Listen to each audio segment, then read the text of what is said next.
Hello and welcome to another episode of Box Office Quarterbacks Nerd Shit Edition. This time we're going to be wrapping up She-Hulk in the 9 episode television show we got through Disney Plus starring Tatiana Maslany.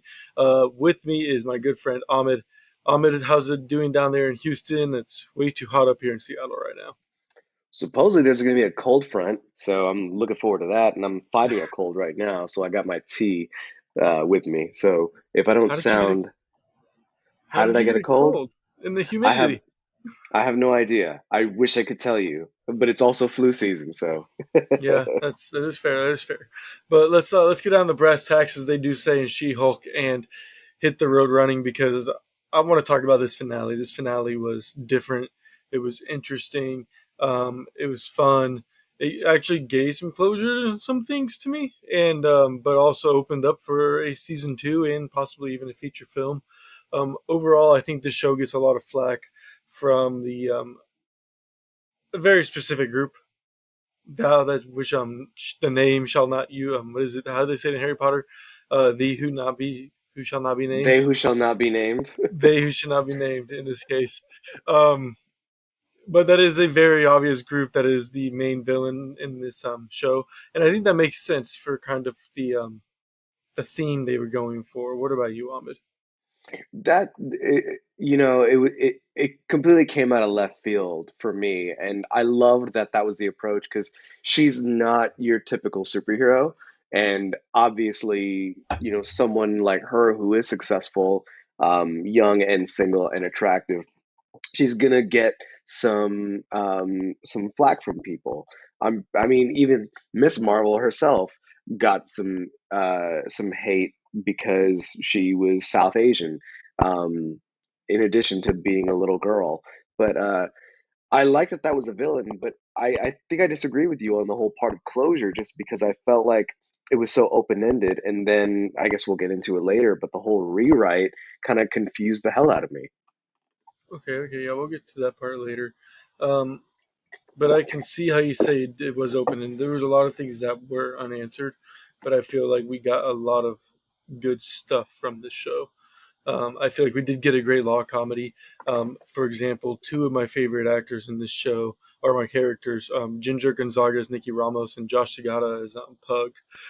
Their relationship was very sitcom-y, very buddy cop type sitcom, and it was funny. I wanted to see more of it. Just little things like that. Tatiana Maslany herself, I loved her. I enjoyed her. That and speaking again of the they who shall not be named group, but I think that's why this show gets a lot of the flack it gets is because what it does and what Miss Marvel did to a little bit lesser of an extent, I think, because I think they were maybe a little more afraid to go that far with that one. But it holds a mirror up to society, saying like this is what you look like in our world. In our world, where anybody can get powers, whether it be woman or white, black, Southeast Asian, um, your society is going to attack them. And instead of there always being that big bad supervillain, it might just be the guy behind the keyboard.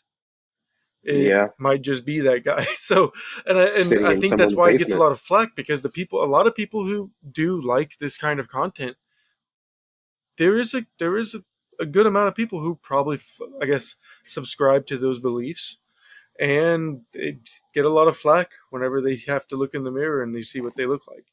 So that's kind of where I'm at with this show. Yeah, I like also when there was that dialogue about, you know, the characters themselves are talking smack about She-Hulk, and they're like, and sure, um, maybe I sound sexist, but there's no such thing as a man Hulk, and I'm like, what? Like, but this is the arguments that some of them will have. That's how incoherent they sound. Yeah, and like I mean, it was a perfect mirror. And let's go ahead and slip into spoilers for the finale. So if you haven't seen it at this point, go watch it. I think we both at least highly recommend finishing off this show, especially if you finished it. And if you enjoy it, I think you'll very and much enjoy this one with a huge call out to one of the bigger storylines in the comics. So that people talk about. So, um, but going into it now, she does break that fourth wall. and Mm. breaks it so much that like people on Twitter were saying they thought their Disney Plus broke. Um, like so, if you have seen it now, you know that she jumps out of the screen and jumps through Disney Plus into Marvel Assembled, I think is what it is, which is like a special it does with some like how they made some of the movies or other projects. Yeah. And she goes and talks to Kevin, which is a robot for Kevin Feige, and the actual EP for the entire cinematic universe. So has a whole conversation there. She has a few X Men callouts there. It's a lot of fun stuff. Again, this is exactly the kind of stuff we saw in her comic run. She literally does it in one comic. She breaks through the pages, and the writers are like, "Hey, but we're already on printing. We're already on printing." She's like, "I don't give a shit. We're gonna fix this." Like, See, so I haven't read the comics, so I didn't get that part. I just was like, wait, you could do this the whole time? yeah. So it's I mean like it's a fourth wall break, right? So like obviously this is a very deep cut fourth wall break. Um, and it's not something they're ever just gonna do to fix something. You know, like if Thanos was snapped, they're not gonna fourth wall break out of a Thanos snap. You know, like there's serious parts of it. Um, but like I I could see them doing this occasionally. I'm interested to see how she and not Daredevil Deadpool do it together. Um, Yeah. that'll be interesting because she was the one that did it originally. She was the first one to do it. Deadpool was never even a fourth wall breaker. His first, he was sent back to a comic writer who was known to write heroes or villains or heroes who were going to die, and they were going to end the run. So he went to like the comic graveyard, and that guy just decided he's going to break the fourth wall with Deadpool, and Deadpool since has grown exponentially. I'd say. See, these are why I wish I would have read comics more, but sadly I don't. No, but I Um, think that brings a great question. And sorry, I don't mean to be taking over the entire podcast, but no, you're good. um, obviously this is a show that I really enjoyed and I want to see more of. But for someone who hasn't seen comics and is just somebody who enjoys this kind of content, but also is going to critique it whenever he sees flaws, what is what do you see wrong? I was hoping for more of a legal drama. I thought we didn't get that until we saw Daredevil, Matt Murdock, played by Charlie Cox. And full disclosure, I never actually saw Daredevil. I maybe saw like one or two episodes, but I just never watched the entire series. So when I say I like the chemistry between the two, it has nothing to do with the fact that I like seeing another character um, in that. And I thought that was the biggest flaw with the show is they just kept bringing in more guest stars when Tatiana Maslany should have been the only one there. We should have just been hearing more of her struggle. Every time we saw her interacting, just living her life, that was my favorite part when she was going on failed dates, whenever she was, you know, fighting for herself. I thought that was amazing. But every time they introduced Wong, I thought, or just somebody else, I just thought, wow, they really want us to like the show, so they're just gonna throw in this celebrity cameo, if you will. Um, even like of course you have to have the Hulk in it, but it was a good thing that they only had him for one episode. And the ending where there's like some weird revelation where he's like, hey everyone, this is my offspring, like, wow, now all I can think about is Hulk's son. That's all I can think about now, sadly, because as the show's episode is called, whose show is this? I don't know. I wish I could tell you. I don't know. Um, and the fact that she could rewrite it made me go, wait, why the hell did you just do this a lot earlier in the series?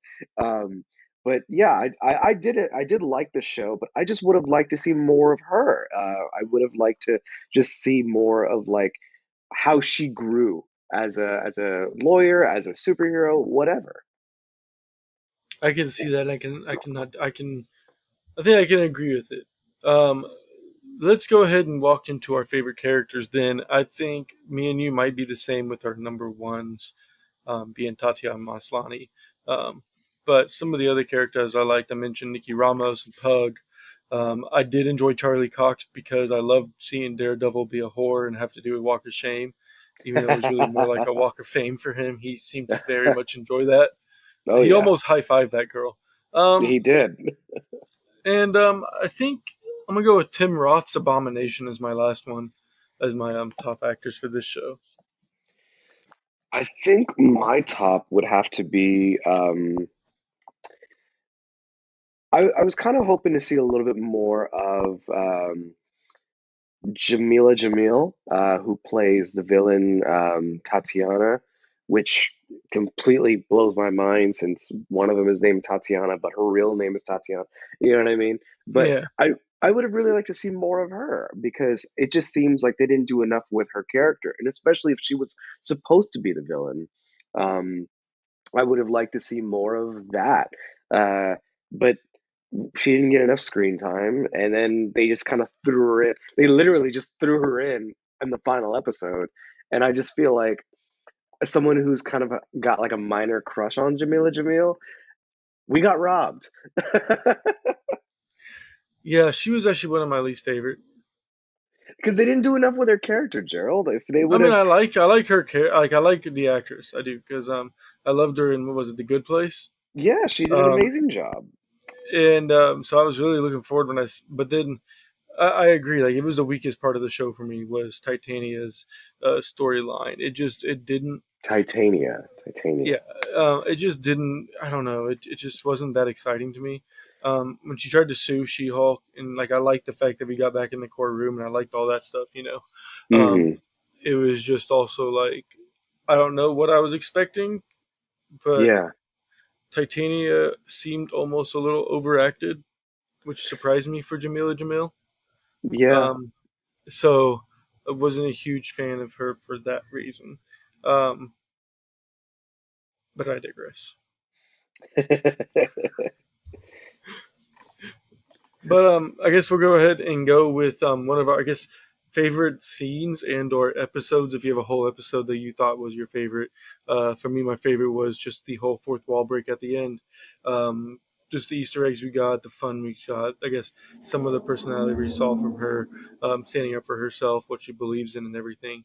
And also, I kind of do like this ending better because it would have been really annoying to have just another oh, Hero's blood was stolen and used to make a supervillain storyline. Yeah. So, and it was funny how they got out of that too, because it was building up to that. Tatiana says in there like, when was this going to happen? But like in episode two, whenever the three guys tried to stab her and take her blood, like that was like this whole thing's been setting up, right? Mm. Um, but I do agree that it was just too much. I don't think this show needed that. I think the show needed a courtroom type thing, and her giving that last argument at the end, I think, was perfect for this show. Yeah. I think my favorite, it's gonna sound really messed up, but my favorite scene probably had to be the second to last episode, that very end part where, they're kind of blasting her while she's supposed to be accepting this award. And they're like, also, she's a slut, and you have this sex tape of her. And it was just like a no. Like my heart started beating really fast and I just felt really connected. Like this poor thing, and naturally she has any kind of reaction, but the world is watching, as they said in Black Panther. The world is watching, so don't do anything crazy. But it was too late because all they saw was some crazy lady, and I felt so bad, but at the same time, as a viewer, I was like, now I feel your pain. How are you going to get over this? And sadly, it was kind of glossed over towards the end. But that's what they did in the comics, I guess. But I just, that was when I felt like, okay, now this is where, like, we're finally going to experience some drama. But aside from that, I really liked the legal scene between her and Charlie Cox, where they were going back and forth. Matt Murdock as Daredevil, um, just seeing them go back and forth and try to outwit each other. I loved their on-screen chemistry together. Um, and that's kind of why I was disappointed that it was like, damn, it just started getting good, you know? I really do hope that season two has her moving to New York to live in Hell's Kitchen with Matt Murdock. Daredevil Right Born again. I think it him's early 2023. Um, so have that one be about him managing a relationship long distance with She Hulk. And at the end, she moves back over there, and then season two can be She Hulk in New York. She's fighting crime there, and I think her fighting with maybe a Luke Cage, a Jessica Jones, and Spider Man's supposed to be going back to being a street level hero. So having Spider Man in there, and I'm just going super nerdgasm right now, just throwing all these crazy ass theories. But that's just stuff that I think would be like my favorite next steps. I don't think it'll actually happen, but it is interesting to see the horror of Matt Murdock be back on the screen Yeah. because he like that is a very comic accurate portrayal of him. So that's a lot of fun. But overall, I want to get into our grades so we don't waste much more time here. So we don't have to also rely on Eric to edit even longer as a fourth wall break of our own here. But let's get to our ratings. For me, I'm going to sit on a strong starter for this one. It's not the best show ever. It's not. I wish it was. I do love every. I don't hate stuff about this show, but as Ahmed was very clear and he was right, I do think there are plenty of also other factors you can point out that make this show bad to an extent and not for everybody. It is funny. It can be exciting. Um, and I think a little charming too at times. I think there are also very glaring issues. But if your issue is CGI, then I think you need to get off your 2007 ass and realize that that's a stupid excuse to use anymore. Because ever since, I don't know, 2010, CGI has been so great that at this point it's just uncanny valley. That's why you don't like certain things. Because it's uncanny that it looks so realistic and or Yeah. just almost a little weird. Um, because if we live through the Harry Potters and like Shrek ones of the world, I think we can live through this. Um, we also got Incredible Hulk 2008, and that one was very bad. So I I think if mean, that's your only complaint about the show, then you got to find other things to complain about. But as Ahmed said, there are things. It is a strong starter. It's fun. I It's funny. It's adventurous. It does the agreed. job. Agreed. I share the same rating. It's a strong starter. It is charming. It is witty. It has so much potential, but the glaring issues belie all that. You know, you just can't really look past the, oh, that's it. Oh, I would have liked to see more of this. And that's just what really hurts me. And also, you know, whenever I start rating movies or TV shows, I always, you know, seem critical, but I am also of the opinion that it needs to have rewatchability. This one doesn't. I wouldn't rewatch any of the episodes again. See, I'm different. I do want to rewatch them, but also I'll rewatch just about anything. So if it's a Your superhero stuff, eyes I'll are probably whores. They rewatch just it. shake Yeah, those eyes everywhere, letting anybody in. yeah. I'm like a 7-Eleven, open 24/7, man. Doesn't matter what day of the week, holidays or not. My eyes are watching stunning superhero stuff, and I'll probably rewatch it. Um, yeah, no, but I mean, like, and I think the biggest complaint you had that really changed me from an all star to a starter was that it does have an almost like every episode has to have a guest star, and it was funny because she made that joke in the trailer and in the first episode itself.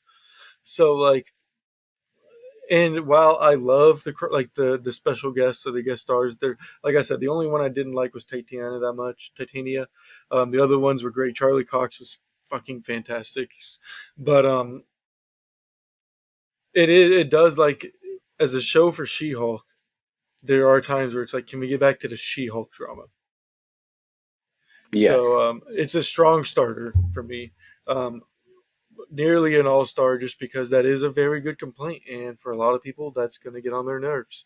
But is there anything else, Ahmed, that you'd like to add? No, we miss Eric and Jeff. They are taking a much needed break. We'll miss them, and we'll see them whenever we're back for another spooky season episode. Yeah, we're working on spooky season stuff. I know I need to watch Halloween Ends this week, so me and Jeff can do a podcast on that one, maybe midweek sometime. Um, but we are excited to do that. Jeff and Eric have a great time. I know Jeff and Eric both actually have birthdays this weekend. I believe it's both of their significant others, girlfriend and wife. So happy birthday to the all and them. Have a great weekend, and thank you guys for watching Box Office Quarterback. Stay tuned. Make sure you subscribe and follow us on social media at Box Office QBs. on all platforms.